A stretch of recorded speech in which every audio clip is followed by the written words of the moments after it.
अस्सलाम वालेकुम, खुशामदीद, सुबह खैर तमाम देखने वालों को। मेरा नाम मोहम्मद यासिर है और प्रोग्राम है गुड मॉर्निंग कराची। जनाब, ईद का मौका है और हमारी कोशिश हमेशा से रही है कि इन ख़ास मौक़ों पे आपके लिए खुसूसी प्रोग्राम्स हमेशा लेकर आएँ। और इससे पहले भी ये बात हो चुकी है कि ये जो ईद है ये पहले के मुकाबले में थोड़ी सी मुख्तलिफ है। और जो ख़ास तौर पर इस वक्त हमारी अमूमी सूरत हाल है उसके हवाले से तबीयत ये इजाज़त नहीं देती अखलाकन हमें कि इस तरह जो है हम खुशी का खुल कर इजहार करें, क्योंकि जहाँ पर अमन अमान की सूरत हाल इतनी अबतर हो, जिस शहर में बिलखुसूस शहर कराची से क्योंकि हमारा ताल्लुक़ है, हम रहते हैं, और पूरे पाकिस्तान में भी कुल इस वक्त जो अमन अमान की सूरत हाल है बहुत ज़्यादा परेशान कुन है, बहुत ज़्यादा पेचीदा है। और इसके साथ साथ जो फ़लस्तीन में जो कुछ हो रहा है ये भी नज़रों के सामने है, और बड़े अफसोस के साथ कहना ये पड़ता है कि इस सारी सूरत हाल को सामने रखते हुए ईद मनाना या खुशी का इज़हार करना यकीनन तबीयत इसकी इजाज़त नहीं देती। और कोशिश ये कर रहे हैं कि क्योंकि अब ये प्रोग्राम करना भी ज़रूरी है, एक रिवायत हमेशा से चली आ रही है कि ईद के मौके पर इस तरह के प्रोग्राम्स आपके लिए लेकर आते रहे हैं, उसको नशर करना ज़रूरी है। ताहम इस दफ़ा कोशिश ये करेंगे कि इसको सादगी के साथ जो है वो मनाया जाए, और इसका वाक़तन इज़हार भी ज़रूरी है। महज़ लफ्ज़ों से काम लेना काफ़ी नहीं है, आप सादगी का इज़हार कीजिए। गो कि ये सेट जो मेरे इर्द गिर्द है ये सब आप कुछ देख रहे हैं, हमारी टीम ने इसका अहतमाम कर रखा है। बहरहाल ये उनकी एक पॉलिसी है और ये करना शायद उनके लिए ज़रूरी भी है, ताहम मैं कतई इसका हामी नहीं हूँ। ये पहले ही इसकी वजाहत यहाँ पे करता चलूँ। बहरहाल क्योंकि ईद का मौका है और इसके ऊपर जो है ये बात की जाएगी, इन तमाम मामलात के ऊपर भी गुफ्तगू करेंगे, और इसके साथ साथ जो दीगर मामलात हैं ईद पे ख़ास तौर पे जो मसरूफ़ियात अमूमन हमारी रहती है और इसके हवाले से भी बात करते हैं। और सबसे ज़्यादा ज़रूरी है, मैं हर साल ये गुज़िश्ता कई सालों से ये सवाल तो ख़ास तौर पे कर रहा हूँ कि ये जो ईद है ये पिछले सालों से कितनी मुख्तलिफ रही है, क्योंकि जो मौशी हालात हैं ये किसी को भी इस वक्त इजाज़त नहीं दे रहे कि वो खुल कर इस ईद को जो मनाएँ या खुशी का इज़हार कर सकें। बहरहाल बात मुख्तसर करूँगा। मौजूद मेहमान स्टूडियोज़ में तशरीफ़ फरमाएँ, उनको खुशामदीद कहूँगा ईद के इस मौके पर। जनाब, सबसे पहले जो हमारे मेहमान हैं जनाब नासिर रियाज साहब, आज सुबह के वक्त यहाँ पे तशरीफ़ फरमाएँ। तज्ज़ियाकार की हैसियत से हमेशा हमारे प्रोग्राम्स में तशरीफ़ लाते रहे हैं। मुल्क की मौशी सूरत हाल हो, समाजी सूरत हाल हो या सियासी सूरत हाल हो, इसके हवाले से गुफ्तगू करते हैं। आज सुबह के वक्त उन्हें मदऊ कर रखा है, उनको मैं खुशामदीद कहता हूँ। नासिर भाई, बहुत शुक्रिया आपको, ईद की मुबारकबाद भी कबूल कीजिए। अस्सलाम वालेकुम, ईद मुबारक। उनके हमरा तशरीफ़ फरमाए जनाब जावेद सिद्दीकी साहब, पाकिस्तान तहरीक इंसाफ एक सियासी जमात, उससे आपकी वाबस्तगी है। सियासी नौइयत के मामलात पर हम उनसे गुफ्तगू करते हैं। आज क्योंकि ईद का मौका है तो आज हमने उनको मदऊ कर रखा है। ईद के इस पुरमसरत मौके पर उनको भी खुशामदीद कहूँगा और ईद की मुबारकबाद पेश करूँगा। बहुत शुक्रिया जावेद साहब आपका प्रोग्राम में हमें वक्त देने के लिए। ईद की मुबारकबाद भी कबूल कीजिए। उनके हमरा तशरीफ़ फरमाएँ तूबा हसन ख्वाजा साहिबा, और आप एक फ़िटनेस एक्सपर्ट भी हैं, न्यूट्रिशनिस्ट भी हैं, उसके अलावा भी आपकी बहुत सारी मसरूफ़ियात हैं और उनसे भी हमारी जो है वो तवातुर के साथ गुफ्तगू होती रहती है। आज एक दफ़ा फिर यहाँ पर हमारे साथ मौजूद हैं तूबा हसन ख्वाजा को भी मैं खुशामदीद कहूँगा। अस्सलाम वालेकुम, ईद मुबारक। तूबा, आपका बहुत शुक्रिया, आपने प्रोग्राम में हमें वक्त दिया ईद के मौके पर। मसरूफ़ियत क्योंकि यकीनन ख़वातीन की मर्दों से ज़्यादा होती है, ताहम यहाँ पर आना, वक्त निकालना ये एक बड़ा मुश्किल काम है, तो आपको एक दफ़ा फिर खुशामदीद। उनके हमरा सैयदा अन-निज़ामी साहिबा तशरीफ़ फरमा हैं और यहाँ पर आज हमने सुबह के वक्त उनको मदऊ कर रखा है। आपका भी बहुत शुक्रिया, प्रोग्राम में आप तशरीफ़ लेकर आएँ। आपका तारुफ़ ये कि आप एक बेहतरीन सिंगर हैं, अल्लाह ने बड़ी खूबसूरत आवाज़ आपको अता की है, बड़ा खूबसूरत गाती हैं, गुनगुनाती हैं। आपसे कुछ देर पहले भी जब ये प्रैक्टिस और रिहर्सल्स हो रही थी उसमें बड़ी खूबसूरत आवाज़ आपकी है, हमें सुनने का मौका मिला, तो उनसे गुजारिश करेंगे आज इस ईद के मौके पर कि वो अपनी आवाज़ का जादू जगाएँ और हमारे लिए जो है वो हमारे देखने वालों के लिए आज इस जो माहौल है इसको मज़ीद जो है वो बेहतर करें और अपनी आवाज़ का जादू दिखाएँ। बहुत शुक्रिया आपका सैयदा निज़ामी साहिबा, आपने हमें वक्त दिया। नासिर भाई, गुफ्तगू का आगाज़ आपके साथ, सूरत हाल आपके सामने है, ईद का मौका है, बहुत ज़्यादा मायूस कुन बातें हो चुकी हैं, लोग परेशानी का यकीनन सामना कर रहे हैं।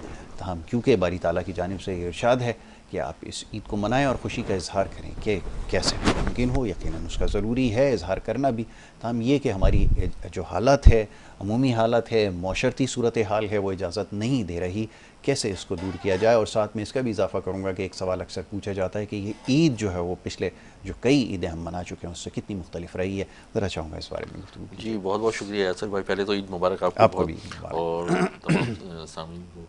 मैं ये आप ये कह रहे हैं, जब आप ये बात कर रहे थे कि ईद में मुश्किलात हैं और नहीं मनानी चाहिए या मतलब अफसोसनाक वो अपनी जगह ठीक है, लेकिन चूंकि हमारा एक मजहबी जो हमारा वो है त्यौहार है और हमने इसको ज़रूर अच्छे, चूंकि हुक्म भी यही है कि और ये हमारा एक इनाम है कि हमने सारा महीने रोज़े रखे हैं उसको अच्छे। अच्छा उसके बाद फिर क्या होता है, देखिए मैं आपको जहाँ पे बहुत नेगेटिव वो चल रही होती हैं, एक ख़ास मैं अब ज़्यादा नोट करने लगे हूँ और मैं इसको बहुत ऑब्जर्व कर रहा हूँ, एक ख़ास मीडिया जो है वो नेगेटिव बातें फैला के मायूसी की फ़िज़ा कायम करता जा रहा है, जबकि हकीकतन ऐसे नहीं है। माशाल्लाह मैं आपको आज बताता हूँ, स्टॉक मार्केट एशिया की बहुत ज़बरदस्त इमर्जिंग मार्केट होकर सामने आई है, बहुत अच्छी बेस्ट परफॉर्मिंग ये आई है। और ये सिर्फ इस वजह से नहीं है कि कोई इसमें किसी ने कोई एक्स्ट्रा इन्वेस्टमेंट की, नहीं, ये ट्रस्ट होता है गवर्नमेंट के ऊपर और लोगों का ट्रस्ट होता है मुल्क के ऊपर। अब ट्रस्ट बढ़ गया है, जो पहले आज से कुछ अर्सा पहले, कुछ साल पहले ये हो गया था कि जी खुदा न खास्ता डिफ़ॉल्ट की तरफ जा रहा है या कोई ऐसे मामला हो रहे हैं, लेकिन अल्हम्दुलिल्लाह कोई डिफ़ॉल्ट नहीं हो रहा है। लोगों का इस ट्रस्ट, ये बहुत अच्छी बात है। यही इन्वेस्टमेंट जो बाहर मिडिल ईस्ट की तरफ या कहीं और कंट्रीज़ में जा रही थी वो पाकिस्तान में रही है, और पाकिस्तान में उसमें लोगों ने उसमें बेस्ट उसमें इनकम ले रहे हैं। आप देखें ना 70,000 पॉइंट्स प्लस कर गई यार, 70,000 पॉइंट्स। आप समझते हैं कि कहाँ मार्केट जा रही है, और ये आगे भी रुकने वाली कहानी नहीं है, ये आगे बढ़ेगी मामला इंशाल्लाह ताला। सेकंड चीज़ ये, गैस के नए रिजर्व भी निकले वहाँ पे सिंध में, नए रिजर्व दरियाफ्त हुए 12 लाख क्यूबिक जो फुट है उसके हिसाब से। अच्छा तीसरा मैं आपको बताता हूँ, PIA पर से पाबंदियाँ सारी हट रही हैं, यूरोपियन कंट्रीज़ ने सारी पाबंदियाँ, जो एक गलत बयान असेंबली के फ्लोर पे जो दिया गया था जिसमें पायलट्स को इल्ज़ाम लगवाया या किसी जो हवाले से भी था, अब वो सारा उसका असर ख़त्म होता चला गया और PIA बेस्ट परफॉर्मिंग एयरलाइन में आ रही है। आप देखें उन्होंने उम्रे के और ये दुबई के किराए भी कम कर दिए हैं, सबसे बेस्ट उस वक्त जा रहे हैं। मैं भी लास्ट PIA से आ रहा था तो उन्होंने 23 मार्च को मैं वापस आया हूँ वहाँ से जद्दा से, तो उन्होंने केक भी सबको खिलाए कि ये पाकिस्तान की मतलब बात यह है कि अच्छी बातें भी उसमें करनी चाहिए। फिर रेमिटेंस सबसे हाई हुई है इस एक महीने में, 3 बिलियन डॉलर्स जो है वो रेमिटेंस आई है पाकिस्तानियों की, जो कि रेमिटेंस गिर गई थी, ये 9% ज़्यादा है। आप देखें पूरा ओवरऑल 9 मंथ्स की रेमिटेंस भी बहुत बेहतर परफॉर्म हुई है। पाकिस्तान परफॉर्म कर रहा है अच्छा, हमें खुशी का इज़हार करना चाहिए। अब पॉइंट ये आ जाता है, पेट्रोल बढ़ रहा है, सोना बढ़ रहा है, वो पेट्रोल इंटरनेशनल बढ़ रहा है, $91 क्रॉस कर गया इंटरनेशनल क्रूड ऑयल जो है, सोना $2,300 क्रॉस कर गया, तो वो बढ़ गया, वो एक इंटरनेशनल इफेक्ट है जिसको हमें पढ़ना। अच्छा फिर कई ऐसी भी चीज़ें हुई हैं जो पीछे जो कुछ पॉलिसीज इस टाइप की थी जिसकी वजह से टैक्सेस वगैरह एक्स्ट्रा लगाने पड़े, लेकिन अब हम उससे निकलते चले आ रहे हैं लोग। तो आपके ख्याल में सूरत हाल बेहतरी की तरफ? अच्छा अब एक और भी चीज़, एक और मैं आपको एक और पॉइंट, चूँकि एक बहुत मैं जल्दी बात करूँगा, जो लॉ एंड ऑर्डर की जहाँ तक बात करते हैं हम, अब मैं चूँकि कराची में बैठा हूँ, हम कराची वाले बड़े डर गए हैं। वो कहीं कश्मीर में वाक़ होता है तो हम यहाँ डरने लग जाते हैं, कोई शिकारपुर में वाक़ होता है, कोई मोटरवे पे वाक़ होता है, हम यहाँ डरने लग जाते हैं।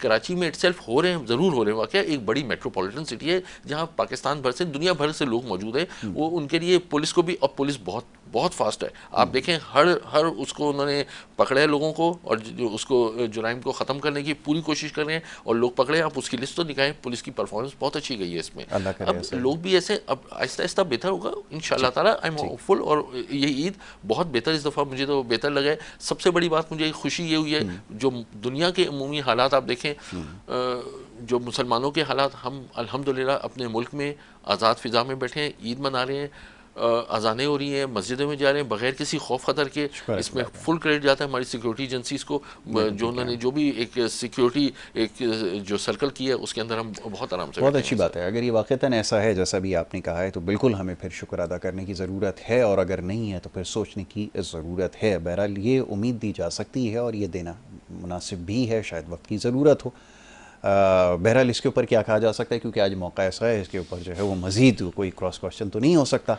जावेद सिद्दीकी साहब तशरीफ़ फरमाएँ, और ज़ेर लब मुस्कुराहट है और कहने के लिए मेरे ख्याल में बहुत कुछ है। मैं चाहूँगा कि उनको मौका दिया जाए, जज्बात का इज़हार करें। जी फरमाइए, ईद का मौका है, इस मौके को जानते हुए, इसकी नज़ाकत को समझते हुए क्या कहना चाहेंगे, फरमाइए।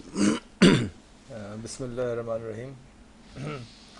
अभी हमारे नासिर भाई ने बात की, अच्छी बात है, होप होनी चाहिए और अच्छे की उम्मीद भी रखना चाहिए, लेकिन एक और की हकीकत पसंद भी होना चाहिए साथ साथ जी। अब जो नासिर भाई की जो बातें अभी आपने भी सुनी, हमने भी सुनी, तो इसके बारे में ये कहेंगे कि दिल के बहलाने के गालिब ये ख्याल अच्छा है। उसकी वजह ये है कि अगर सब चीज़ें अच्छी हो रही हैं, क्योंकि अब मेरा ताल्लुक इंडस्ट्री से, जैसे कि आपको फिल्म है, अच्छा वैसे भी ग्राउंड पे हमारा एक सोशल एक्टिविटीज़ वगैरह होती रहती हैं, तो लोगों के साथ आपका भी मिलना होता है, मेरा भी होता है, सबका होता है। तो अगर ग्राउंड रियलिटी देखी जाए तो वो इतनी अच्छी नहीं है। वो अच्छा, स्टॉक एक्सचेंज आपको पता है कि पहले भी मसनूई तरीके से ऊपर नीचे होते रहे हैं और स्टॉक एक्सचेंज जा रहा है, लेकिन ग्राउंड रियलिटी क्या है? गुर्बत में कितनी कमी आ रही है, बेरोजगारी जो लोग हैं वो कितने रोजगार से लग रहे हैं, फैक्ट्रियाँ कितनी खुल रही हैं, कितनी बंद हो रही हैं, क्योंकि हम सिर्फ स्टॉक एक्सचेंज पे नहीं, हम ग्राउंड रियलिटी को भी देखते हैं जी। अच्छा, आप देखें कि अब मैं अगर आपको पुरानी मिसाल दूं कि मुशर्रफ का दौर बहुत अच्छा था, बिल्कुल ठीक है, और उसके बाद आपने देखा कई जो कंपनियां थी वो डमी साबित हुई और उनके जो एक बूम चल रहा था वो एकदम अचानक ख़त्म हुआ और वो शेयर होल्डर बेचारे रुल गए। तो ये मसनूई तरीके से पाकिस्तान को चलाने की एक जो तवील तारीख है जी। अब इसको ख़त्म कर देना चाहिए, और जो हकीकत पसंदी है उसको मद्देनज़र रख के देखें। अब ईद है, एक मिसाल है, अभी आपके ईद के 2 या 3 दिन के बाद इदारा शुमारियात का आ जाएगा कि कितनी सेल हुई, कितनी परचेज़ हुई जी। अच्छा, पिछले साल अगर आपने देखा होगा यही गवर्नमेंट थी, मतलब पीडीएम की गवर्नमेंट थी, निगरान गवर्नमेंट भी पीडीएम की थी, वो से भी थी, तो उसमें आपने देखा था कि जो सेल थी, आम जो ख़रीदारी जो ईद की होती है वो पिछले सालों की निस्बत कम हुई थी, और इस साल का भी अभी आपको 2-3 दिन में रिजल्ट आ जाएगा। तो जैसे नासिर साहब ने भी कहा, अगर इसको हम सही मान लेते हैं तो फिर ये चीज़ तो बढ़नी चाहिए कि कम क्यों हो रही है। फिर गुर्बत, फिर हमें जो शुमारियात जो आदाद शुमार देता है उसमें यह भी आना चाहिए कि गुर्बत की लकीर से लोग ऊपर आ गए। लेकिन आप मुझे बताएं नासिर भाई, मैं आपसे एक सवाल करता हूं कि आपने इतने 5, 10, 15 सालों में कितने दफ़ा ये पढ़ा कि जी इतने लोग जो गुर्बत की लकीर से नीचे चले गए थे वो गुर्बत की लकीर से ऊपर आ गए? बिल्कुल नहीं सुना। तो मसला है कि हम स्टॉक एक्सचेंज को चाहे मसनूई तरीके से जितना ऊपर नीचे कर लें, हम अपने जितने भी बैरून मुल्क जो हमारे हैं दोस्त, उनको हम जितना कायल कर लें, लेकिन जेन्युइन बिजनेसमैन जी, इस वक्त जेन्युइन बिजनेसमैन यहाँ पे काम करने के लिए तैयार है क्या? वो यहाँ से एक्सपोर्ट करने के लिए तैयार है, इंपोर्ट करने के लिए तैयार है? तो आपका जवाब क्या था? नेगेटिव में। बिल्कुल। क्यों? क्योंकि इस वक्त यहाँ जो कॉस्टिंग आ रही है, क्योंकि देखें इंपोर्ट एक्सपोर्ट जब आप करते हैं तो आपका मुकाबला इंटरनेशनल मार्केट से होता है। अच्छा, मैं ये चाह रहा था कि क्योंकि ईद का मौका है ना, तो ईद के मौके पे ये सारी बातें क्योंकि ना हो, ईद के हवाले से वो फिर आदमी वो तो ज़्यादा बेहतर है, क्योंकि अगर मैंने फिर सफाई देना शुरू की तो फिर मैं सिर्फ एक पॉइंट कहना चाहूंगा यासिर भाई, आपकी इजाजत से सिर्फ सुहानी बातों का जवाब दिया, लेकिन ये आपकी बात अगर ये आर्टिफिशियल तरीके से स्टॉक मार्केट तो आज से 2 साल पहले भी बढ़ा लेते आर्टिफिशियल, किसने मना किया था? 3 साल पहले भी, लेकिन वो गिर रही थी। इसका मतलब है देयर इज समथिंग। 2 साल पहले भी दूसरी बात है, डॉलर आप देखें 50 रुपीज डॉलर जो है वो नीचे हुआ है, रुपी एप्रिशिएट किया है, आपने उसकी वजह से जो है महंगाई कम हुई है। आप देखें गाड़ियों की कीमतें सारी, हर चीज कंट्रोल होती चली जा रही है, ओवरऑल लोगों का रोजगार बढ़ रहा है। हाँ, एक पिछला जो 4 साल का एक बहुत बुरा पीरियड आया था, उसके इफेक्ट तो आने थे, फिर कभी वो बात बेहतर हो जाएगा इंशाल्लाह। कहने का मकसद ये है कि अच्छा, ईद का ईद की हमारी मसरूफियात होती हैं आपकी सबकी। सबसे पहले तो जाहिर सी बात है हर आदमी उठ के पहले नमाज पढ़ने जाता है और नमाज पढ़ के वहाँ दुआ करता है और इज्तिमाई दुआ होती है, जाहिर सी बात है सारे लोग। फिर जो पास पड़ोस वाले होते हैं, जाहिर सी बात है आपको पता है सबसे पहले जो आपके करीबी लोग हैं वो आपके रिश्तेदारों से भी जो करीब होते हैं वो पड़ोसी और मोहल्लेदार होते हैं। बहुत अच्छी बात आपने। और इसीलिए उनके हुकूक का भी ख्याल रखना, बहुत ज़्यादा उनके हुकूक बताए गए। और बल्कि एक हदीस है कि मुझे ऐसा लगता था कि विरासत में भी इनका हिस्सा हो जाए, क्योंकि वो आपके दीवार से दीवार अटैच होती है। तो जाहिर सी बात है सबसे पहले जो ईद मिलते हैं वो अपने पड़ोसी, अपने मोहल्लेदार, और कोई हमारे घर आ जाता है, कोई हम किसी के घर चले जाते हैं, क्योंकि जाहिर सी बात है एक रिवायत है, हमारी पुरानी रिवायत है। और आपने देखा बैरून मुल्क जो पाकिस्तानी होते हैं वो इसी चीज़ को तरसते हैं कि जब ख़ास त्यौहार हमारे आते हैं तो जाहिर सी बात है हमारे यहाँ जो माहौल होता है वो यूरोप में या बैरून मुल्क कहीं भी नहीं होता। तो इसलिए उनको शिद्दत से पाकिस्तान, उस वक्त पाकिस्तान की याद आती है। जो आ सकते हैं वो आ भी जाते हैं, जो किसी वजह से, किसी मसरूफियत की वजह से नहीं आ सकते, तो वो सोच रहे होते हैं कि अब जी यासिर भाई सोइयाँ खा रहे होंगे, अब यासिर भाई शीर कौरमा खा रहे होंगे, हम तो परहेज करते हैं मीठे से ज़रा, लेकिन उसको पूछ लेते हैं, कबाब खा रहे होंगे, बिरयानी खा रहे होंगे, या कौरमा, ये जो भी हमारी जो रिवायत है, हमारी रिवायत है। जी रिवायत, क्योंकि हमारी तो एक मेहमान नवाजी है ना, हमारे कोई अमेरिकन सिस्टम तो नहीं है कि चलें आधे पैसे आप दीजिएगा आधे हम। वही अमेरिकन सिस्टम क्या होता है मैं आगे चल के पूछूंगा, पहले तूबा से मैं बात करूंगा ये हर सिस्टम अमेरिकन सिस्टम क्यों इसको कहा जाता है। अच्छा, तो भाई ये ज़रा फरमाइएगा, कभी जैसे जावेद भाई हमारे बड़े मोहतरम हैं, उन्होंने तस्करा किया शीर खुरमे का और दीगर लवाज़मात हैं जो ईद का ख़ासा एक हैं, हमेशा से इसका हिस्सा रहे हैं। लेकिन जैसे अभी कुछ दिन पहले भी ये बात शायद हुई थी कि लोग बहुत ज़्यादा मोहतात हैं। अब वो इस हद तक मोहतात हैं कि जैसे आप हमारी मिसाल लीजिए कि हमने ये सारी चीज़ें जब से तर्क की हैं तो शायद ईद पे भी अब मौका नहीं मिलता और वो शायद खाने का दिल भी नहीं करता। मेरा बहुत दिल चाह रहा है आज से मैं आपसे पूछूं कि कैसा महसूस हो रहा है जो आपने शुगर छोड़ी है, हाउ डू यू फील? ज़िंदगी मेरी बहुत बेहतर हो गई है, मैं पहले से बहुत ज़्यादा मुतमईन हूँ, स्ट्रेस मेरा कम हुआ है और इसके अलावा बहुत सारे फ़ायदे। अच्छा, एक और बड़ी इंटरेस्टिंग चीज़ है, आपसे पूछूंगा इसके पीछे क्या हकीकत है कि लोग, मैं देखता हूँ ये स्किन के हवाले से बहुत ज़्यादा फ़िक्रमंद होते हैं कि इसको कैसे ग्लो करें, कैसे बेहतर बनाएं और ये करें, क्योंकि जब से शुगर क्विट की है, अब तो मेरे ख्याल में चौथा या पाँचवा साल है ज़ीरो शुगर पे हो, तो मुझे मेरी स्किन बहुत ज़्यादा पहले से ज़्यादा फ्रेश महसूस होती है और बहुत ज़्यादा मुझ में एनर्जी जो है वो बढ़ गई है, क्रेविंग्स कम होती हैं मुख्तलिफ चीज़ों की। क्या वाक़तन इसका ये फ़ायदा है? छोटी सी आपको रिसर्च, ऑथेंटिक रिसर्च है, कैलिफोर्निया यूनिवर्सिटी में की गई है और मैं कुछ अरसे पहले ही मैंने पढ़ा। हमारी बॉडी अल्लाह ताला ने इस तरह से डिज़ाइन की कि पूरी ज़िंदगी कुक होती है, मतलब पकती रहती है। उसको कहते हैं ग्लाइकेशन का प्रोसेस, कि पूरे आप जब पैदा होते हैं तो आपका जो कार्टिलेज अल्लाह ताला ने बनाया होता है वो वाइटिश होता है और जैसे जैसे हम बूढ़े होते जाते हैं, जैसे कि एक 80 साल के आदमी का जो कार्टिलेज है वो ब्राउन होगा, वो कुक होता रहेगा। होता ये कि जब आपकी बॉडी में कार्बोहाइड्रेट और ग्लूकोज का इन्फ्लक्स होता है और वो हाइक करता है तो वो डार्क होती जाती है। बिल्कुल ठीक है। और जिन लोगों की बॉडी में ग्लूकोज लेवल ज़्यादा हाई होता है, हाइक करता रहता है, बार बार बढ़ता रहता है या मॉनिटर्ड नहीं होता, डायबिटिक है लेट्स से, तो उनका ग्लाइकेशन का प्रोसेस बढ़ जाता है। मतलब आसान ज़बान में ये कि आप वक्त से पहले बूढ़े होने लगते शुरू हो जाते हैं, आपकी प्रीमेच्योर एजिंग स्टार्ट हो जाएगी, या फिर आप टाइम जितनी जितनी शुगर इंटेक आप लेते जाएंगे, वैसे तो नेचुरली हर चीज़ अल्टीमेटली ग्लूकोज में कन्वर्ट होती है, लेकिन आप ज़रूरत से ज़्यादा लेंगे जैसे कार्बोहाइड्रेट्स या फिर शुगर लेते रहेंगे तो आप वक्त से पहले और ये ऑथेंटिक रिसर्च है जो कि प्रूवन हुई, जो कि पूरे 2-3 फोकस ग्रुप लेकर 4-5 लोगों पर और उसके बाद बड़े ग्रुप्स के ऊपर भी की गई और सबके अंदर मॉनिटर किया गया कि जिन लोगों ने ग्लूकोज छोड़ दिया था उनकी एजिंग बहुत स्लो हुई, कुछ लोगों की रिवर्स भी हुई। जैसे कि किसी का गुर्दा ख़राब हो गया लेट्स से, या किसी को अल्सर का इशू है, वो उनका ऑटोमेटिकली उनकी बॉडी में अल्लाह ताला ने कैपेसिटी दी है कि वो हील होता है नेचुरली, उन लोगों की हीलिंग बेहतर हो गई। तो ये सारी चीज़ें आपकी बेहतर हो जाती हैं जब आपका ग्लूकोज इंटेक कम हो जाता है, शुगर इंटेक कम हो जाता है। तो एक बड़ी आसान सी रिसर्च है, आपको जल्दी बूढ़ा होना है आप शुगर लेते रहिए, सुबह शाम लीजिए, आपको अपनी प्रीमेच्योर एजिंग की तरफ नहीं जाना, अपने स्किल, अपने बाल, अपना दिमाग। आपको पता है कि आपकी मेमोरी, आपका अल्जाइमर क्यों होता है?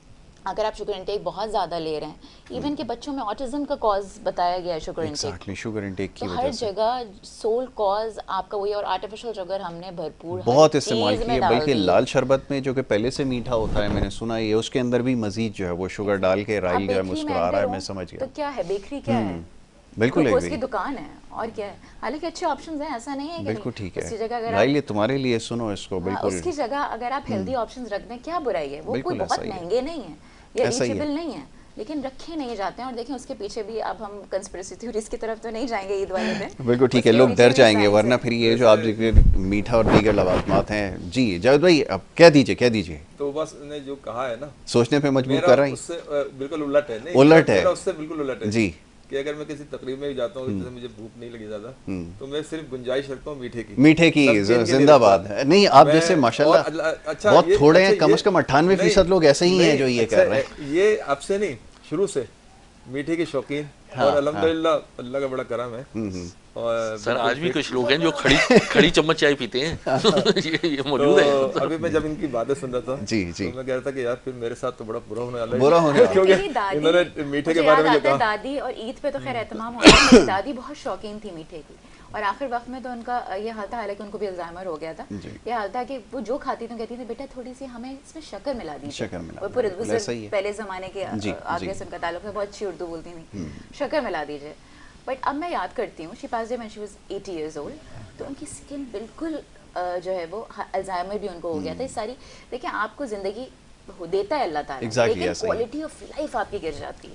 अच्छा, वो आपके ऊपर डिपेंड करता है। अच्छा, एक बात यासिर भाई, एक बात मैं जब भाई ब्रेक के लिए कहा जा रहा है, सॉरी, एक बात कि मैंने देखा है कि लोग जो खुशबाश होते हैं खाते पीता और ये कि जो हम नेगेटिव सोचे जो रखते हैं ना, जैसे सब में अच्छा कॉमन क्वेश्चन है, मैं ब्रेक के बाद इसी के ऊपर बात कर लेता हूँ ताकि आज इसके ऊपर फिर हमें गाना भी सुनना है। ब्रेक लेने के लिए कहा जा रहा है, छोटी सी ब्रेक है, ब्रेक के बाद फौरन से वापस आ रहे हैं, गुफ्तगू जारी रखते हैं, आप देखते रहिए हमारा प्रोग्राम।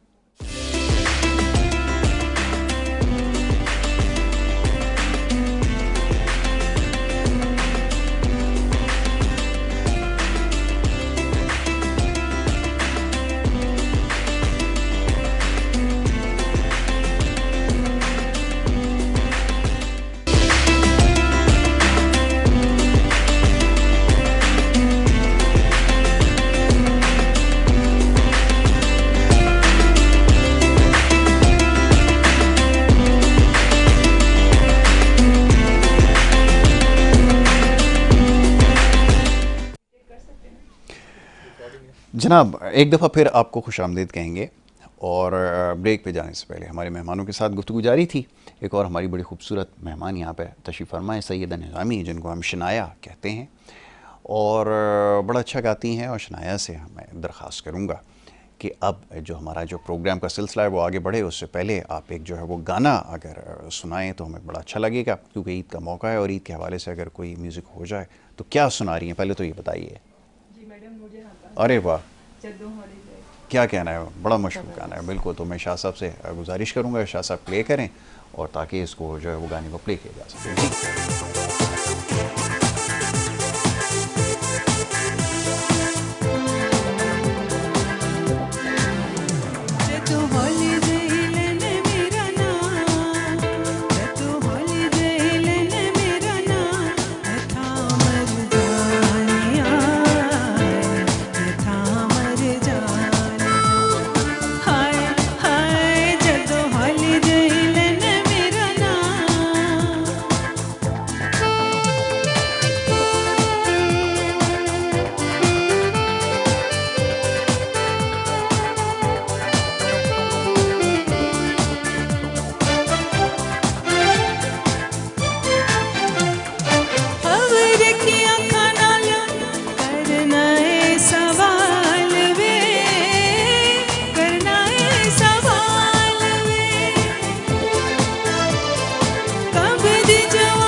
वेरी गुड शनाया, बहुत अच्छी आवाज़ और मैडम नूरजहां का गाना, और इसको निभाना कोई आसान काम नहीं होता, लेकिन बड़ी खूबसूरत से एक तो शाह साहब ने बड़ा अच्छा इसको प्ले किया और उसके साथ इसको बड़ा अच्छा निभाया बगैर प्रैक्टिस के। कि कैसे इसको सिंक करेंगे, लेकिन इतना जल्दी सिंक हुआ। शाह साहब कमाल है आपका भी, और शनाया ने भी बहुत अच्छा इसको निभाया, बहुत अच्छा, वेरी गुड वेरी गुड। जनाब, गुफ्तगू जारी है और मेहमानों का जो पैनल है उसमें थोड़ी सी तब्दीली इस वक्त हुई है। कुछ देर पहले तूबा ख्वाजा हमारे साथ यहाँ पे मौजूद थी और अब हमें जो है वो ज्वाइन किया एक और हमारे मौजूद मेहमान हैं, सलीम सचवानी साहब। आपका भी ताल्लुक़ जो है वो पाकिस्तान तहरीक इंसाफ से है और आज दो हमारे मौजूद मेहमान ऐसे हैं जिनका जो है वो ताल्लुक़ एक ही सियासी जमात से। बहरहाल क्योंकि आज ईद का मौका है तो ईद के हवाले से गुफ्तगू की जाएगी, तो सारे जो हमारे दोस्त अहबाब हैं उनको हमने इकट्ठा कर रखा है। सलीम सचवानी साहब को भी खुशामदीद, बहुत शुक्रिया आपको सलीम भाई, ईद की मुबारकबाद कबूल कीजिए। और क्योंकि ईद का मौका है, आपको भी मुबारक। ये जो ईद का मौका है, ये जो ईद, सबसे पहला जो एक रिवायती सवाल होता है वो ये कि जो ईद है वो पिछली ईदों से कितनी मुख्तलिफ रही है, क्योंकि हम तो यहाँ पर ये मैसेज दे रहे हैं कि ये जो फ़लस्तीन में जो कुछ हो रहा है ये हमारे लिए बड़ा तकलीफ दे है और यकीनन दिल जो है वो खुश नहीं है, बुझा हुआ है, क्योंकि जिस किस्म का वहाँ पर इंसानी अलमिया जिसने जन्म लिया है और जो कुछ हुआ है, ऐसी इंसानियत में तारीख़ में ऐसी नज़ीर कोई नहीं मिलती जिसमें इतनी बड़ी तादाद में इंसानों का जो खून बहाया गया हो। मैं चाहूँगा ज़रा इससे ही गुफ्तगू का आगाज़ किया जाए, फरमाइएगा। ये आप बिल्कुल बजा फरमा रहे हैं कि गज़ा में और फ़लस्तीन में जो इस वक्त सूरत हाल है वो इंतहाई वर्स्ट है। वहाँ पे हज़ारों की तादाद में लोग शहीद हो चुके हैं, बच्चे, बूढ़े, जवान ज़ख्मी हालत में बहुत कर्ब के साथ रिहाइश पजीर हैं। इसके अलावा गुज़श्ता जो है पाकिस्तान में भी सूरत हाल कुछ इतनी अच्छी नहीं है। आप देखें तो गुज़श्ता 3 सालों के अंदर गुर्बत की लकीर से नीचे जाने वालों की तादाद करोड़ों में पहुँच चुकी है। और हम हमारे पास अल्लाह का शुक्र है, अल्लाह का बड़ा करम है हम लोगों के ऊपर कि हम शहर में हैं और अच्छे तरीके से रह रहे हैं। मगर हम जब सोचते हैं हमारे दीगर इलाकों में रहने वाले लोगों का, और जब हम सोचते हैं ये फ़लस्तीन और गज़ा का, तो हमारी ईद बिल्कुल मानत पड़ जाती है। और हमें बड़ी दुख और तकलीफ़ होता है कि जो हमारे जो ताकतवर हल्के हैं वो उसके बारे में क्यों नहीं सोचते, उनकी ज़बानें क्यों चुप हैं, वो क्यों खामोश हैं, वो क्यों ऐसे इक़दाम नहीं कर रहे हैं जिससे मुल्क आगे जाए, हमारे लोग गुर्बत की लकीर से नीचे आए। और पाकिस्तान उस ताकत में है अल्लाह की रहमत से कि वो न सिर्फ गज़ा के मुसलमानों को भी पनाह के लिए भी मददगार साबित हो सकता है, उनकी जंग को रुकवाने की ताकत रखता है पाकिस्तान, मगर वो बिल्कुल नाअहल और निकम्मे हुक्मरानों की तरह जो है हुकूमत में बैठे हुए हैं और जो इनके ताकतवर हल्के जो उनकी सपोर्ट कर रहे हैं वो भी बिल्कुल लगता है जैसे वो मुसलमान जो एक जिस्म की तरह होता है, वो उस चीज़ को भूल चुके हैं और शायद वो अल्लाह और आखिरत को भी भूल चुके हैं कि उनको ये याद नहीं है कि उनको मरना भी है, अल्लाह को भी जवाब देना है। जो जब इनके गलों में तोक डाले जाएंगे, बालों और टांगों से पकड़ के घसीटा जाएगा, इन तमाम सूरत हाल को वो नज़रअंदाज किए हुए हैं। इनको इस सूरत हाल को याद रखना चाहिए, वहाँ का एक दिन यहाँ के 1000 साल के बराबर है। अब आप हिसाब कर लें, हमारे नसीब में 1.5 घंटा आ रहा है, 2.25 घंटे आ रहे हैं या 2 घंटे आ रहे हैं, ये हमारी ज़िंदगी है जो यूँ चुटकियों में आई है और चुटकियों में ख़त्म हो जानी है। असल ज़िंदगी वहाँ पर है, उसके बारे में नहीं सोच रहे हैं। वो कुरान शरीफ में है ना कि दुनिया की ऐश व इशरत हासिल करने के लिए आप जो है वो गफलत में मुब्तला हो गए, इस तरह की एक आयत शरीफ है। तो वो आप देखें बिल्कुल यही सूरत हाल है। हमारे ताकतवर के ऐश व इशरत में एक दूसरे से ज़्यादा गाड़ियाँ लेने के चक्कर में, एक दूसरे से ज़्यादा प्रॉपर्टियाँ बनाने के चक्कर में, एक दूसरे से ज़्यादा बैंक अकाउंट बनाने के चक्कर में भूल गए कि वो 22 करोड़ लोग गुर्बत की नकीर से नीचे चले गए। वो भूल गए कि हम एक जिस्म की मानंद है और हमारे जो है गज़ा फ़लस्तीन में जो जुल्म व सितम हो रहा है उसके ऊपर जो है वो हत्ता के एक तो खुद कुछ नहीं कर रहे, ऊपर से जो है वो इस्लामाबाद और लाहौर और दीगर इलाकों में गिरफ्तारियां की हैं उनके हिमायत में जो मुजाहरा हो रहा था उसके अंदर में। ये शर्मनाक ही नहीं, इंतहाई शर्मनाक बात है। ये खुद ही आग तपा रहे हैं और आग का जब पानी या तेल उबलेगा तो फिर आपको पता है कि क्या सूरत हाल होगी, जिसमें बेगुनाह लोगों की जानें ज़ाया होंगी और वो कर्बनाक सूरत हाल होगी जो कि नहीं होनी चाहिए। अल्लाह ने इतना नवाजा हुआ है कि हमें तमाम के तमाम पाकिस्तान को बल्कि तमाम के तमाम आलम इस्लाम को हम अपने साथ मिला के हम आगे बढ़ सकते हैं। और मेरे ख्याल से तो वक्त आ गया कि खिलाफत इस्लामिया का क़याम कर देना चाहिए 4 नुकात के ऊपर। बिल्कुल ठीक है, ये वक्त की ज़रूरत है। बिल्कुल आपने वजह फरमाया कि हमें सोचने की ज़रूरत है कि क्या कुछ हो रहा है और ख़ास तौर पे इसके लिए आवाज़ बुलंद करना ये तो वक्त की ज़रूरत है। जैसे अगर हम इतने बेबस हो चुके हैं कि वाक़तन उनके लिए कुछ नहीं कर सकते, तो कम से कम जो कुछ हो सकता है वो ये कि उनके हक़ में ही आवाज़ बुलंद करें। लेकिन यहाँ पर जो कुछ हो रहा है वो यकीनन अफसोसनाक है। नासिर भाई, आपकी तरफ आऊँगा। वैसे क्योंकि ईद का प्रोग्राम है, ईद के हवाले से ही गुफ्तगू करनी थी, तमाम इसको नज़रअंदाज नहीं किया जा सकता और ना चाहते हुए भी ये जो सूरत हाल है इससे कैसे आंखें बंद कर ली जाए। अब एक बहुत सारे लोगों का एक तबका है वो ये सोचता है कि हमें अपनी फ़िक्र करने की ज़रूरत है, ठीक है हमें अपनी फ़िक्र की ज़रूरत है, तमाम ये क्या हमारी अखलाकी ज़िम्मेदारी नहीं है कि हम उनके बारे में सोचें, या कम अज़ कम जो कुछ उनके ऊपर हो रहा है उससे हमारे कुछ बॉडी लैंग्वेज से ही पता चले। बिल्कुल आपकी बात सही है। इसके मतलब ये हमारे मुस्लिम उम्मा है, हमें बिल्कुल सोचना भी चाहिए, ना सिर्फ सोचना चाहिए, प्रैक्टिकल स्टेप्स भी लेने चाहिए। एक दूसरे से इंतज़ार कर रहे हैं कि कौन पहले इसके खिलाफ। बात यह कि हमने एक अपने लिए जैसे रोल मॉडल टाइप के बना लिए कि वो वाला मुल्क करेगा तो हम करेंगे, जी, वो नहीं करेगा तो फिर अच्छा वो फलाना वाले मुल्क ने किया नहीं, वही ज़्यादा बातें करता था, वो नहीं करा तो हम क्यों करें। अच्छा वो ज़्यादा करीब वाला मुल्क है, हम तो दूर वाले मुल्क हैं, तो पहले वो करें। तो ये एक बड़ा अलमिया हो चुका है हमारे यहाँ। लेकिन बात यह है कि बिल्कुल करना चाहिए और पाकिस्तान को स्टेप्स लेने चाहिए कि भाई ये अपना सोर्स, अपना जो है असल वसूख इस्तेमाल करना चाहिए कि इसको ये फजूल की जो ये कत्ल गारतगिरी मचाई हुई है इसको कम करो। लेकिन उसके साथ मैं एक और भी पॉइंट सबसे ज़रूरी समझता हूँ, वो ये कि हमें अपने तौर पे इंटरनली पाकिस्तान को पहले बहुत ज़्यादा स्ट्रॉन्ग होने की ज़रूरत है। हम इतने स्ट्रॉन्ग नहीं हैं। देखिए दूसरे मुल्क जो हमारे, हम जिनको रोल मॉडल वो फिर स्ट्रॉन्ग है, उनकी अपनी एक्सपोर्ट्स है, billions of dollars, $100 of billions of dollars की एक्सपोर्ट्स हैं, उससे सस्टेन कर सकते हैं, सेल्फ सस्टेन। हम लोग नहीं है। हमारी एक ले देखिए टेक्सटाइल की ज़्यादा है, वो $16 अरब की, $16 बिलियन की एक्सपोर्ट है। अगर खुदा खासा कोई एम्बार्गो लगा दिया होना तो पाकिस्तान वैसे ही तेल हो जाएगा पाकिस्तान। तो ये अलमिया, देखिए ये हकीकत है, ये हकीकत है। तो हमें पहले हमारे इंडस्ट्रियलाइजेशन बहुत ज़्यादा बढ़नी चाहिए, हमारे ज़राअत पे बहुत तवज्जो देखें। हम अपने हुक्मरानों को इनको समझना चाहिए और हमें भी इन पर ट्रस्ट करना चाहिए। अब कुछ बेहतरी की तरफ आया है मामला, लेकिन अभी भी बहुत ज़्यादा इसमें बेहतरी होनी चाहिए। टैक्सेस कम करने चाहिए, रिलीफ देना चाहिए, आम बंदे को भी एहसास होगा अगर टैक्स देता है तो उसको कोई फ़ायदा तो हो रहा है, ये नहीं कि खाली टैक्स गुंडा टैक्स दे रहा है खाम खाएगा। तो बात यह है कि ये जब तक ये चीज़ें, जब एक कौम बन जाएगी, एक प्रॉपर स्ट्रॉन्ग होगा, तब हम स्टैंड लें तो अच्छा भी लगेगा।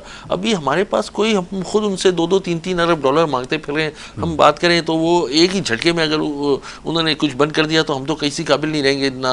हमारा ये खौफ हमारे ऊपर तारी है कि हम अगर कुछ ये हकीकत बड़ी ख़तरनाक हकीकत है। जावेद भाई मैं क्या कहूँ इसके ऊपर, वाक़तन सूरत हाल तो ऐसी है, हम इस कदर डरे हुए हैं कि कोई फ़ैसला लेने की हम पोजीशन में नहीं है। नासिर भाई ने कहा कि अब ये भी खौफ हम पे तारी है कि अगर खुदा ना करे कोई हम पर एम्बार्गो लग गया, कोई किसी किस्म की पाबंदी, सैंक्शंस लगा दी गई, तो फिर कहाँ खड़े होंगे। या तो ना खारजी ताल्लुकात हमारे बेहतर हुए, किसी से सफारती ताल्लुकात बेहतर किए, ना कुछ और हुआ, तो फिर कैसे सर्वाइव किया जाएगा। क्योंकि हम तो उन लोगों में से नहीं हैं जो अल्लाह के ऊपर तवक्कुल करें और उसके बाद फिर जो है वो सूरत हाल का सामना करें। अब क्या किया जाए, फरमाइए।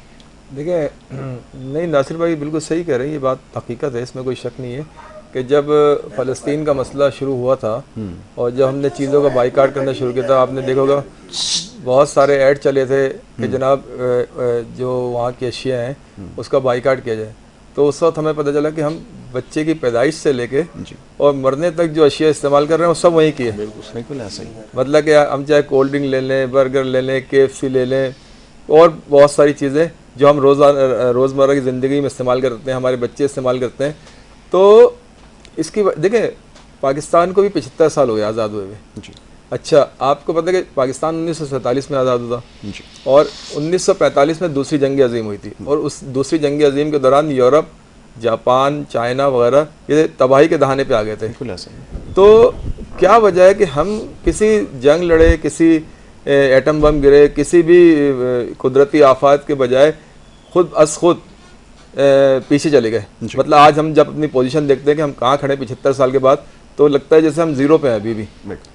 तो उसकी वजह यही हुक्मरान और यही लोग हैं जो आज हमें दूसरा दर्ज दे रहे हैं। मसला ये कि जिनके हाथ में पाकिस्तान की पॉलिसियाँ थी, जो पॉलिसी मेकर थे, जो थिंक्स टैंक्स वगैरह जो बनाते हैं, जो पार्लियामेंट में बैठे थे, ये उन लोगों का काम था। मैं और आप तो अवाम है, मैं तो जो पॉलिसी आएगी उसके हिसाब से मैं अपने आपको, क्योंकि लाजमी से ज़्यादा हमारी जिम्मेदारी होती है अपने घर, अपने जो फैमिली है उसको देखना, और हुक्मरानों की जिम्मेदारी होती है मुल्क को बेहतर से बेहतर पोजीशन में लाना। तो क्या वजह है कि अच्छा आज भी वही लोग हमारे ऊपर मुसल्लत है, मतलब उन्हीं के बच्चे, उन्हीं के जो ख़ानदान है वो जो वही है। तो क्या आप इनसे तवक्का रखते हैं कि इनमें अगर इतनी एबिलिटी होती है 75 साल में मुल्क को कहाँ से, जबकि हमारे पास सारे वसाइल हैं, अल्हम्दुलिल्लाह हमारे पास ज़रख़ेज़ ज़मीन है, अफरादी क़ुव्वत है, जैसा हम कहते हैं कि यंग यूथ जो है हमारे पास सबसे ज़्यादा है, 60% या 65%। तो क्या वजह है कि हमारे पास सब चीज़ें होने के बाद यूथ सबसे बड़ी चीज़ होती है, मेन पावर, होने के बाद ह्यूमन कैपिटल, और जो जिसकी यूथ कम थी हमसे, वो हमसे आगे निकली। उसकी वजह ये है कि उन्होंने अपनी यूथ को इंजीनियरिंग में, साइंस टेक्नोलॉजी में आगे बढ़ाया और तालीम सेहत में आगे बढ़ाया, और हमने उनको सियासी चपकलिश और एक दूसरे की मजहबी और लिसानी तबके में डाल दिया, उसमें करके रख दिया, और हमने ऐसा कोई स्टेप नहीं लिया। अच्छा, टेक्सटाइल की जहाँ तक बात है, टेक्सटाइल तो क़याम पाकिस्तान से एक इंडस्ट्री रही है। ये कोई पाकिस्तान आज़ाद होने के बाद नहीं, आपको पता है फैसलाबाद को मैनचेस्टर कहते थे, तो ये चीज़ इनको विरसे में मिली थी, इन्होंने कोई इसको ग्रोथ नहीं किया था। और बाकी चीज़ें उसमें आप देखें, उसमें हम कहाँ हैं, हम ना कोई अपनी, आप देखें ना हमारे पड़ोसी मुल्क में वो अपनी व्हीकल्स बना रहे हैं खुद और मशीनरी बना रहे हैं खुद। अब हमारी टेक्सटाइल इंडस्ट्री को 70 साल हो गए और हम सुई तक नहीं बना रहे, हम सारी चीज़ें बाहर से ले रहे हैं। अब डॉलर की वजह से जाहिर सी बात है वो सब चीज़ें महंगी हुई। तो सबसे पहले अगर आपने मुल्क को तरक्की देना है, खुशहाली लाना है, आवाम की हालत ज़ार बेहतर करना है, तो ये जो 70-75 साल से जो टोला मुसल्लत है पाकिस्तान पे, इनसे जान छुड़ाना होगा, और पढ़े लिखे एजुकेटेड और जो मुहिब्बे वतन लोग हैं उनको आगे लाना पड़ेगा, उनको आगे लाना तो उसके बाद फिर हम आगे इंशाल्लाह तरक्की भी करेंगे। देखिए, मायूसी गुनाह है, कुफ्र है मायूसी, मायूस नहीं होना चाहिए, उम्मीद रखना चाहिए, लेकिन उम्मीद के लिए इक़दामात भी करने चाहिए, सिर्फ उम्मीद रखने से एक मैं सिर्फ करेक्शन कर देता हूँ, पाकिस्तान टेक्सटाइल का कभी भी ऐसे हब नहीं था। पाकिस्तान में सिर्फ जब पाकिस्तान आज़ाद हुआ था, उकाड़ा टेक्सटाइल मिल थी वाहिद, एक टेक्सटाइल मिल थी, दूसरी East Bengal textile mill allot हुई थी बनने के लिए, उसके लोन्स वोन्स भी हो गए थे, लेकिन वो बनी नहीं थी। वो फिर लड़ाई झगड़े की, वो वेस्ट पंजाब टेक्सटाइल मिल हुई, वो खत्म हो गई कहानी। तो पाकिस्तान के पास सिर्फ वो बाद में हुआ, वो बाद में फिर सैगल लोग आए, कोहिनूर फैमिलीज आई, उन्होंने जाके उसको डेवलप किया, मनुवाल, वो सारे कुछ डेवलप हुए, लेकिन उस वक्त सिर्फ क़याम पाकिस्तान के सिर्फ उकाड़ा टेक्सटाइल। अच्छा, फिर अब मैं नासिर भाई की बात में ऐड कर देता हूँ कि जिन्होंने अभी इन्होंने जो नाम लिए बड़े बड़े, जो पाकिस्तान में जो सुनते थे उस वक्त 22 ख़ानदान, बड़े 22 ख़ानदान, आज वो ख़ानदान कहाँ है? आज वो ख़ानदान यहाँ से मायूस हो गए। जिस तरह जिस तरह आपने इंडस्ट्री, यानी उनके बैंक और एजुकेशन सबको आपने गलत पॉलिसी। अच्छा, उसके बाद आज आप देखें, आज हमारी हुकूमतों में कौन लोग हैं? वही लोग हैं। बिल्कुल ऐसा। तो आप उनसे कैसे तवक्को रखते हैं? मुमकिन नहीं है। जी सलीम भाई फरमाइए, इसमें क्या इजाफा करना चाहेंगे? वैसे तो ईद का मौका है, लेकिन क्योंकि मौजू है गुफ्तगू ये बन चुका है, तो चलिए इसके ऊपर ही बात कर ली जाए। क्या समझते हैं, कैसे बेहतरी है? देखिए, कलाम पाक में वाज़ेह तौर पर लिखा कि यहूद और नसारा के भी आपके दोस्त नहीं होंगे, दुनिया इस्लाम के खिलाफ जितनी भी साजिशें होंगी वो यही लोग करेंगे, और नसारा में आपको अच्छे लोग मिलेंगे मगर यहूद में नहीं। और क़याम पाकिस्तान जो वाहिद रियासत है मुसलमानों की जो दीन के नाम के ऊपर कायम हुई है, तो ये शुरू से क़याम पाकिस्तान के वक्त से ही टारगेट है कि इसको आगे नहीं बढ़ने देना। और इसी सिलसिले के अंदर में जो है ना, ये अपने मुतल्लिका अफराद को प्रमोट करते रहे। वो जो उस दौर की जो मिलिट्री जो इस्टेब्लिशमेंट थी, उन्होंने कंटिन्यूस रही वो वहाँ पे, वही मिलिट्री जो कंटिन्यूस रही। हालांकि साहब से मेरे ख्याल से हो सकता है मैं गलत हूँ, यहाँ उस टाइम पे मिलिट्री इस्टेब्लिशमेंट को मुकम्मल तौर पे वाइट वॉश करके नई इस्टेब्लिशमेंट बनवानी चाहिए थी। वो न बनवाने की वजह से आज इनकी वही मुसलत नस्ल दर नस्ल चलती हुई आ रही है। जिस तरह नस्ल दर नस्ल सियासतदान चलते हुए आ रहे हैं, इसी तरह वो इस्टेब्लिशमेंट भी नस्ल दर हमारे पर मुसलसल। गुज़श्ता 40 सालों के बाद आप देखें तो इसमें साजिशों में बहुत तेज़ी आ गई। आप देखें, बोतलें हमारे पास बबल अप, आइसक्रीम सोडा और दीगर आरसी कोला और दीगर ऐसी थी जो कोक और पेप्सी से ज्यादा चलती थी, 7 अप से ज्यादा चलती थी, और पाकोला तो इन सबसे ज्यादा चलती थी। उसको आप देखें आज मार्केट में ये चीजें अवेलेबल नहीं है। हमारे बहुत से इंडस्ट्रीज थे जिनको बत्तों की पर्चियां, जिनके बच्चों को किडनैपिंग करके इनको, हालांकि वो एक दफा नेशनलाइजेशन की भुगत चुके थे, इसके बावजूद हमारा इंडस्ट्री दोबारा पाँव पे खड़ा किया उसने। जब वो खड़ा किया तो उसको दोबारा गिराने के लिए उन्होंने ये साजिशें शुरू की, और ये बत्तेबाजियां, पर्चियां, और उसमें मुसल्लत कोई बाहर के लोग नहीं थे, बाहर के लोगों से वो अकाउंट में डॉलर डलवाते हैं और यहाँ पे ये साजिशें करते हैं। इनके बाहर के अकाउंटों में डॉलर जमा होते हैं, यहाँ पे साजिशें करते हैं, और यहाँ से लूट के माल वो भी बनी के अकाउंटों में जा रहा होता है, और आवाम पिस रही होती है। हमारे पास जहानत का खजाना अल्लाह की रहमत से बहुत है। अब जहानत का हमारा जो खजाना जो इन हालात के अंदर में जो पैदा हो रहा होता है, जो कि क्वांटिटी में कम है, हमारा नौजवान तबका जो ज्यादातर जाया जा रहा है, और जो कुछ बन रहा है वो फौरन बैरून मुमालिक चला जाता है। क्यों कि यहाँ पे इनके लिए अपॉर्चुनिटीज नहीं रखी गई। हमारे कितने इंजीनियर्स अगवा हुए यहीं से, हमारे कितने जो है ना दीगर साइंटिस्ट के साथ में क्या सलूक किया है, डॉक्टर कदीर खान के साथ जिसको मोहसिन इस्लाम कहते हैं, मोहसिन इस्लाम के साथ क्या सलूक किया गया। आपके सामने मोहतरमा फातिमा जिन्ना के साथ क्या सलूक किया गया, ऐसा ही आपके है। सामने कायद आज़म साहब के साथ क्या सलूक किया, आपके सामने लियाकत अली खान के साथ क्या सलूक किया, आपके सामने। बिल्कुल सही है। जब तक अवाम का हक नहीं मिलेगा इस मुल्क के अंदर में, ठीक है। अवाम को ताकत का सरचश्मा नहीं बनाया जाएगा, अवाम को वोट का हक से महरूम रखा जाएगा, उस वक्त तक अवाम आगे नहीं आ सकती। ठीक और हो उस गया, वक्त बहुत अवामी शुक्रिया, क़यादत बहुत नहीं आ शुक्रिया सकती। सलीम भाई। अभी इसके ऊपर मजीद गुफ्तगू करते हैं। माशाल्लाह बड़ी रवानी के साथ बहुत सारे मसाइल की निशानदेही कर दी, ईद का मौका है। और जनाब यहाँ पर अपने स्पॉन्सर्स का तस्करा करता चलूँ, फिर उसके बाद एक ब्रेक की तरफ हमें जाना होगा। हमारी जो खुसूसी ट्रांसमिशन है, इसके हमारे लिए ताउन किया है हमारे साथ नेल्सन पेंट्स ने, और उसके खूबसूरत गिफ्ट हैम्पर्स जो हैं वो मौजूद हैं, जो मेहमानों के साथ जो है वो जाएंगे। ना सिर्फ ये, बल्कि उनकी जानिब से एक वॉशिंग मशीन भी यहाँ सेट के ऊपर रख दी गई है, जो कि हमारे मौजूद मेहमानों के लिए है। और इसके अलावा भी दीगर ताइफ हैं जो नेल्सन पेंट्स की जानिब से जो हैं वो यहाँ पर रखे गए हैं। तो जनाब वक्त हो रहा है एक ब्रेक का, और ब्रेक के बाद जो दूसरा सेगमेंट है उसकी दूसरा हमें जो सिलसिला है उसको आगे बढ़ाना होगा। तो एक छोटी सी ब्रेक है, ब्रेक से वापस आएंगे। आप देखते रहिए हमारा प्रोग्राम।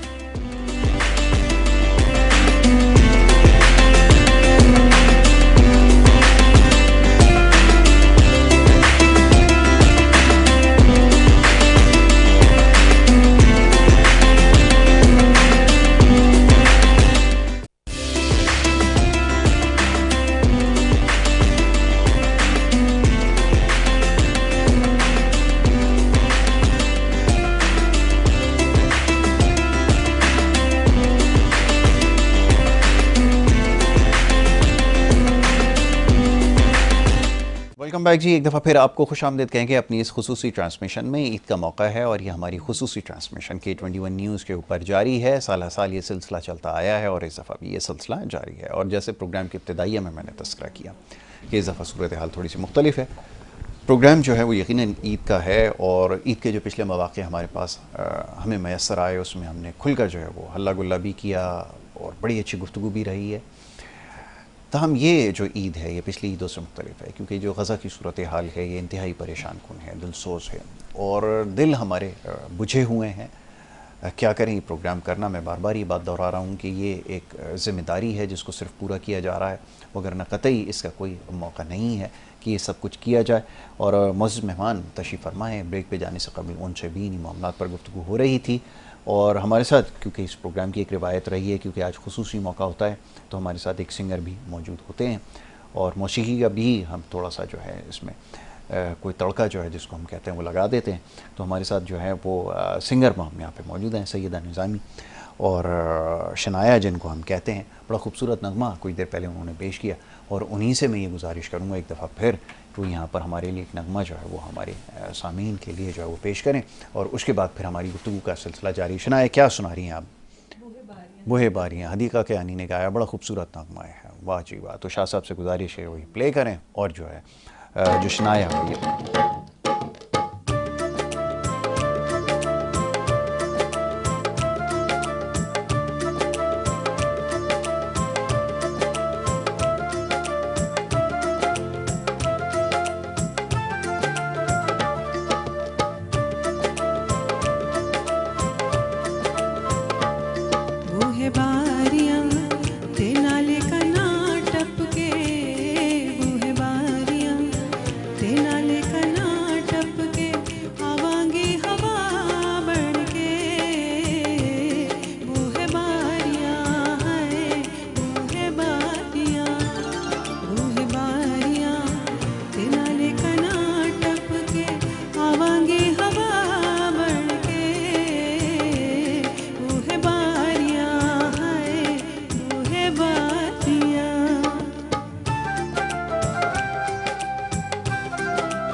जाएंगी कच्चा कड़ा बन के, मैं आवांगी हवा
हैं, बड़ा खूबसूरत माशाल्लाह आवाज़ है और गाया भी है, बहुत अच्छा है इसको और बहुत अच्छा निभाया और शाह साहब ने भी इसको बड़ा अच्छा प्ले किया माशाल्लाह। दोनों का बड़ा अच्छा कॉम्बिनेशन है, ऐसा लग रहा है बड़े काफ़ी अरसे से साथ जो है वो प्रैक्टिस कर रहे हैं या प्ले कर रहे हैं। तो बड़ा कमाल है, इतनी जल्दी सिंक होते हुए मैंने नहीं देखा किसी सिंगर को और म्यूजिशियन को, जो है बड़ा कमाल है, बहुत खूब जी, बहुत मज़ा आया।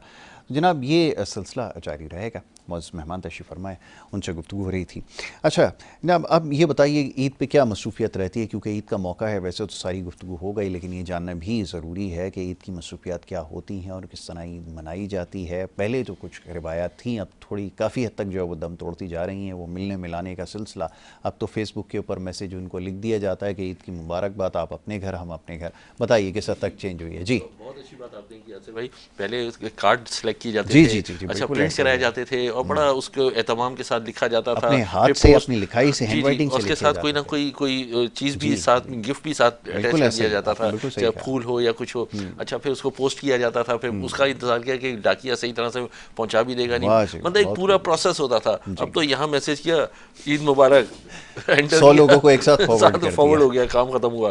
तो बिल्कुल ठीक है। वो जो एक वो अंदर से जो एहसास होता था ना, वो जी, एहसास जी। उतना नहीं रहा। बस वो एक अलग था, एक वक्त था बहुत अच्छा था, बल्कि एक दौर था वो जो गुजर गया। वक्त तो अब हम गुजारे हैं, जी, वो दौर था, अब वक्त गुजारे हम। वक्त तो गुजारे, बाकी ये कि ईद की गहमागहमी बहुत अच्छी रही, चांद रात बहुत बहुत, मुझे तो जहाँ से रिपोर्ट आई है लोगों की सेलें बहुत हुई हैं, जो सुपरमार्केट्स में अशिया खुदनोश जो थी, जो खाने पीने की है, वही ख़त्म हो गई, इतनी ज़्यादा हुई है, ट्रैफिक जैम रही है सारी। और बाकी ये कि जो सुबह से हमने वक्त गुजारा है बहुत अच्छा माशाल्लाह, वही वेरी अपना गुड। एक रूटीन है, सुबह की अर्ली नमाज हम पढ़ते हैं, उसके बाद फिर वही घर में आना और शीर खुरमा होता है, सारा चलें, अच्छी सिलसिला बात बनता है कि है रिवायत और वो अपनी हमारी जगह रिवायत बरकरार है। कायम है अल्हम्दुलिल्लाह। अल्हम्दुलिल्लाह जी।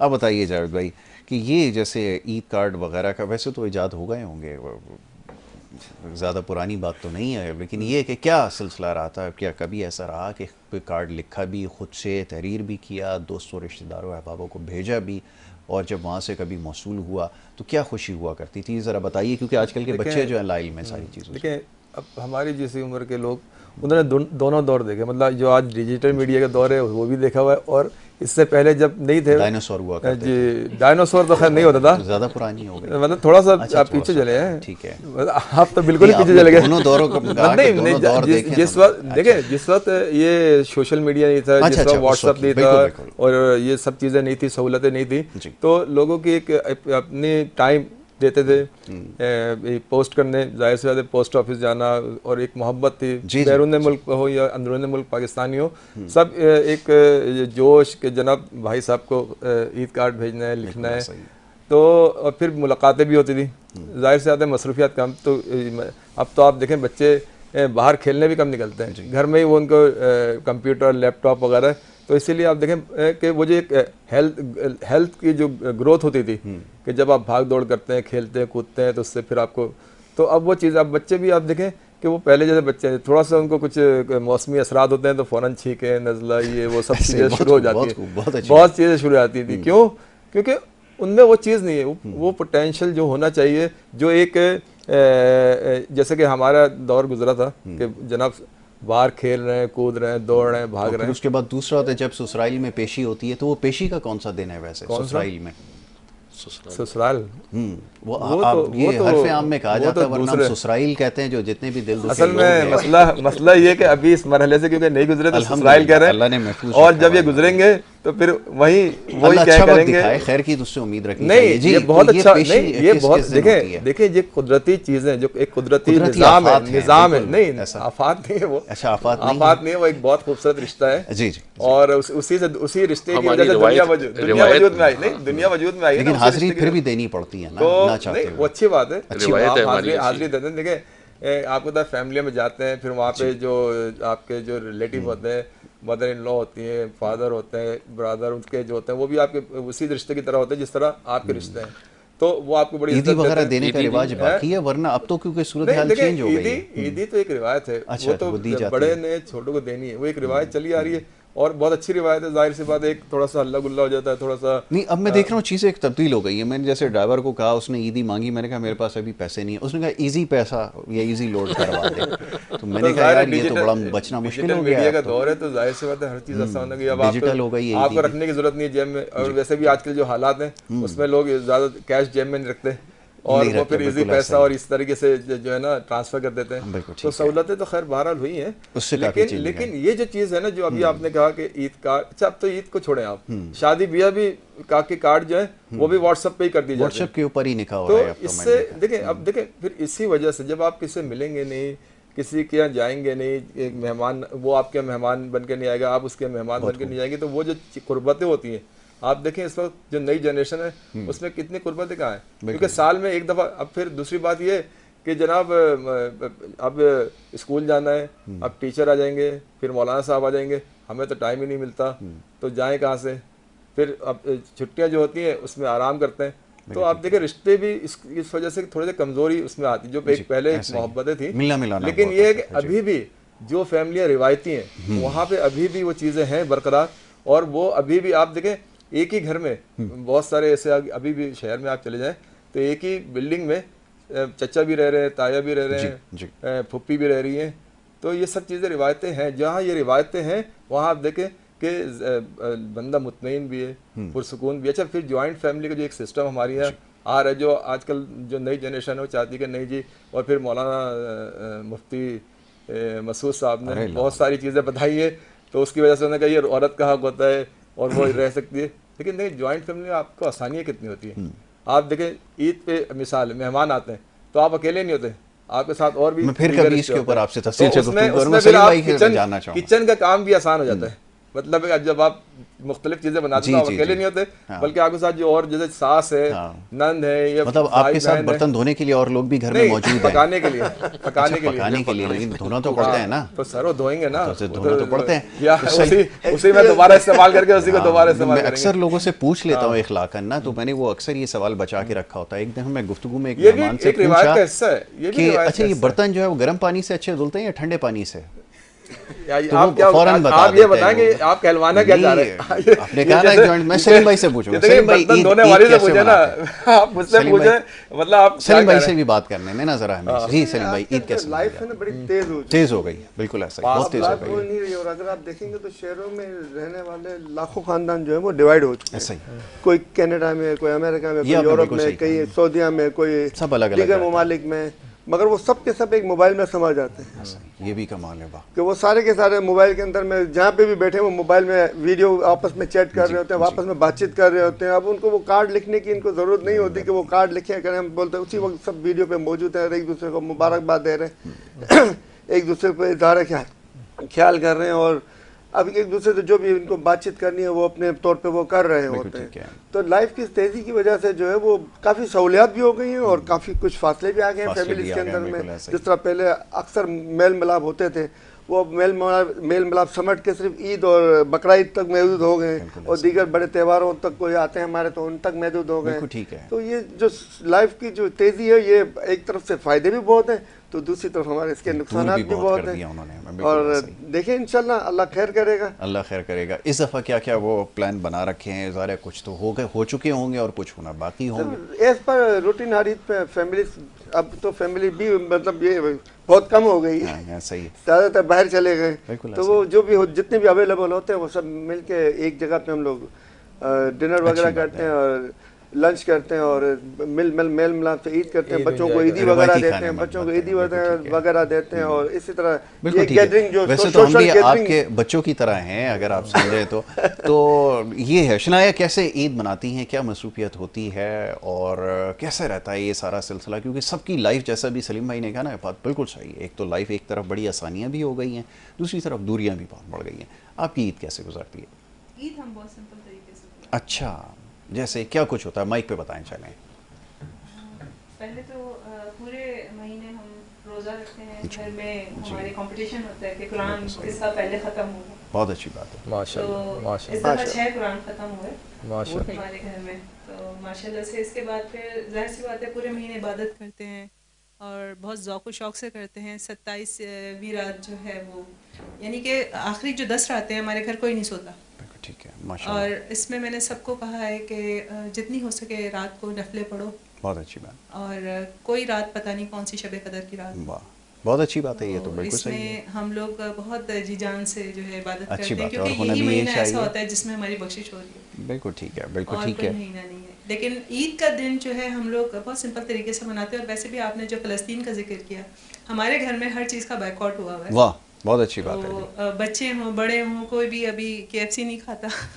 कोई भी वो सारी प्रोडक्ट्स का नाम हाँ, है वो बॉयकॉट करना। हत्ता कि जो घर में छोटे बच्चे हैं वो कहते हैं तौबा इस्तग़फ़ार, हम तो KFC नहीं खाएंगे। क्या अच्छी बात है, जब लोगों के अंदर छोटे छोटे थोड़ी बच्चों अच्छी को बात मारा है, जा रहा है। होना चाहिए, बिल्कुल ऐसा ही है, यही चीज़ है, ये वक्त की वो ज़रूरत बच्चे जो जिद करते थे कि हमें मैकडोनल्ड खाना है, KFC खाना है, वो कहते हैं हम वो नहीं अब खा रहे। इतनी समझ उनके अंदर आ गई है इस चीज़ को। वो है जी नासिर भाई, मैसेज क्या है ईद के हवाले से? वक्त मेरे पास ख़त्म हो गया है, इसको जो है वो अपने इख्तिताम की तरफ सिलसिले को ले जाना है। ईद का मैसेज क्या है? बस मैं यही कहूँगा कि माशाल्लाह पाकिस्तान का शुक्र अदा करें, अल्लाह का शुक्र अदा करें कि पाकिस्तान में आप मौजूद हैं और पॉजिटिव सोच से और आगे बढ़ने की तरफ बढ़ें। इसमें नेगेटिव सोच और ये जो प्रोपेगेंडा इसकी बातों में ना आए। इंशाअल्लाह ताला हमारे अल्लाह ताला का बहुत शुक्र है, अल्लाह ताला ने बहुत अच्छा मुल्क हमें दिया हुआ है और इसमें जी जाहिद भाई मुख्तसर मैसेज ईद का क्या होना चाहिए? जी देखिए, ये ईद का मौका है और ख़ुशियों का मौका है। अभी हमने इबादत जो की हैं जी। और उस इबादत का जो वो निचोड़ है वो यही है कि हमें एक कौम बन के रहे। बिल्कुल ठीक है। एक मतलब ये तफरक़ों में हम जो बटें इससे निकलें ताकि हमारा मुल्क और हमारी कौम दोनों तरक्की करें और मिलजुल के रहें। देखिए, सियासी इख्तिलाफ़ात ये इस तरह की बहुत सारी चीज़ें होती हैं, लेकिन हमारा सबका मकसद एक होना चाहिए कि पाकिस्तान तरक्की करे। बिल्कुल ठीक पाकिस्तानी है, हमारी तरक्की कोशिश होनी चाहिए। सलीम भाई क्या पैगाम होना चाहिए? देखिए, सूरह बकरा सूरह माइदा में अल्लाह ताला वाज़ेह तौर में फरमाता है कि मैं ये नहीं देखूंगा कि तू यहूदी है, ईसाई है, साबी है, तो क्या है, तुम्हारे अमाल देखूंगा, अल्लाह और आखिरत पर ईमान। बिल्कुल ठीक है। अगर अल्लाह और आखिरत पर ईमान हमारे ताकतवर हल्कों और हमारे अवाम में है तो पाकिस्तान दुनिया की सुपर पावर है। बहुत बहुत अच्छी, बहुत खूबसूरत पैगाम है। और इसी बात के साथ अब हमें फिर कोई बात याद आ गई अगले प्रोग्राम में यासिर भाई से जी कि आपकी ईद कैसे गुजरती है, क्योंकि आप तो सिंगल नहीं है, आप अपने बारे में हमारा ईद का पैगाम मैं अभी दे देता हूँ। ये आपका सवाल मैं अपने पास रखता हूँ। मैं इजाज़त के साथ में इसके बारे में ज़रूर आपको जवाब दूंगा। सारे दोस्तों को, मुअज़्ज़ज़ मेहमानों का बड़ा मैं शुक्रगुज़ार हूँ। नासिर रियाज़ साहब का, जावेद सिद्दीकी साहब का, सलीम सचवानी साहब का, शनाया का मैं बहुत शुक्रगुज़ार हूँ कि उन्होंने आज इस प्रोग्राम में, शाह साहब का बड़ा शुक्रगुज़ार हूँ कि यहाँ पर जो है वो शरीक रहे और बड़ी अच्छी इस महफ़िल को उन्होंने जो है वो सजाया भी और बड़ी अच्छी गुफ्तगू भी हुई है और बड़े अच्छे पैगामात भी हमारे दोस्तों ने दी हैं। बड़ी अच्छी बातें उन्होंने की। ये इसमें सबके लिए एक बड़ा इंपॉर्टेंट मैसेज है कि ये ज़रूरी है कि हम बैठकर सोचें अपने मुल्क की तरक्की और बेहतरी के लिए कैसे हम अपना किरदार अदा कर सकते हैं। ये सब में ज़्यादा ज़रूरी है और आज ये वक्त आ चुका है कि इसके बारे में हमें संजीदगी से सोचना होगा। जावेद भाई ने, हमारी बड़े अच्छे दोस्त हैं, ये सवाल किया कि हमारी ईद कैसे गुजरती है। तो हमारी ईद जो है वो यही जावेद भाई स्क्रीन के ऊपर गुजरती है। यही सारे जो टेक्नीशियंस हैं, ये हमारे दोस्त हैं, प्रोड्यूसर्स हैं, सारी हमारी टीम है जो ये कोशिशें और काविशें करते हैं, यही हमारी फैमिली है और इन्हीं के साथ हम ईद गुजारते हैं। और मीडिया के जितने भी लोग हैं जो इस पे ऊपर काम कर रहे हैं, उन सब की ईद इसी तरह स्टूडियोज़ में अपनी फैमिली के साथ गुजरती है और ये हमारी और आप सब फैमिली हैं। तो यही हमारी ईद है। इससे अच्छा हमारे लिए और कोई मौका नहीं होता कि हमारे सारे दोस्त, हमारे ये सारे भाई हमारे साथ होते हैं और हम इन्हीं के साथ ये दिन गुजारते हैं और आज भी ये दिन गुजार रहे हैं। और सबके काम जो है, सबकी एक छुट्टी होती है, लेकिन हम जो मीडिया पे लोग काम करते हैं उनकी कोई छुट्टी नहीं होती। आपके लिए 24/7 काम करते हैं और ये सिलसिला भी जारी है। मैं अपनी टीम का भी बड़ा शुक्रगुजार हूँ और उन्होंने बड़ी मेहनत के साथ इस पूरे रमज़ान में 24 घंटे इन्होंने काम किया है। सुबह की शिफ्ट में, शाम की शिफ्ट में, रात की शिफ्ट में तमाम प्रोग्राम्स को उन्होंने बड़े अच्छे से कंडक्ट किया है। वो सबसे ज़्यादा इस ईद की मुबारकबाद के मुस्तहिक हैं। पूरी K21 न्यूज़ की टीम, टेक्नीशियन, कैमरामैन, में नाम लेना शुरू को तो बड़े लंबे है, इसकी फहरिस्त है। सब ने बड़ी मिलकर भरपूर कोशिश की। उन सबको भी ईद की मुबारकबाद और आप सारे मेहमानों को एक दफ़ा फिर ईद की बहुत सारी मुबारकबाद। और इंशाअल्लाह ये सिलसिला जारी रहेगा। स्पॉन्सर्स नेल्सन पेंट्स का भी बड़ा शुक्रगुजार हूँ कि उन्होंने इस ट्रांसमिशन में हमारा साथ दिया, बल्कि पूरे रमज़ान हमारे स्पॉन्सर रहे हैं। मुख्तलिफ हमारे प्रोग्राम्स को उन्होंने स्पॉन्सर किया और ईद की इस खुसूसी नशिस्त पर भी हमारे मेहमानों के लिए उन्होंने खूबसूरत तोहफ़े भेजे हैं जो हमारे मुअज़्ज़ज़ मेहमानों के साथ जाएंगे। इसी के साथ हमें यहाँ पर आपसे इजाज़त लेनी होगी। ये ईद का मौका है। इस ईद पर अपनी दुआओं में फ़लस्तीन में जितने भी मुसलमान हैं, हमारे भाई बहन हैं, उनको याद रखें। ना सिर्फ फ़लस्तीन में बल्कि कश्मीर में और दुनिया भर में जहाँ पर भी मुसलमान हमारे इस वक्त मुश्किलात का शिकार हैं, उन सब के लिए दुआ कीजिए। इसी बात के साथ इजाज़त। अपना बहुत ख्याल रखें। मोहम्मद यासिर और हमारी टीम को इजाज़त दें। अल्लाह के बाद।